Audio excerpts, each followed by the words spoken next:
গত 5th June ছিল প্রতি বছরের বহু প্রতীক্ষিত এবং ভীষণ জনপ্রিয় মহাপ্রভু মন্দিরের অষ্টম প্রহরের শুরু।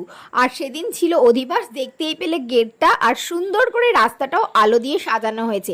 সাথে সাথে মন্দিরটাও কিন্তু আলো এবং ফুল দিয়ে অসাধারণ করে পুরোটা সাজানো। বেশ কিছুক্ষণ ধরে আমরা দেখছিলাম এবং ভিডিও করছিলাম মহাপ্রভু মন্দিরের। আর দেখতেই পাচ্ছ কি মনোমুগ্ধকর বিষয়টা, সেদিনকে কিন্তু মহাপ্রভুকেও দেখতে অসাধারণ লাগছিল। সেদিনকে মহাপ্রভু পরিধান করেছিলেন একটা খয়েরি রঙের পোশাক, বেশ সুন্দর লাগছিল। আমরা বেশ কিছুক্ষণ কীর্তন শুনেছি, কারণ সেই দিনকে আর কি তেমন একটা ভিড় ছিল না। দিদির কাজ করছে, আমিও একই রকমভাবে আমার কাজ চালিয়ে যাচ্ছি।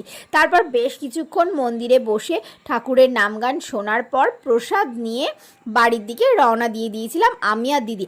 এরপর অষ্টম প্রহরের সকল ভিডিও আসছে পরস্পর, দেখতে থেকো। ভালো লাগলে লাইক, শেয়ার, সাবস্ক্রাইব।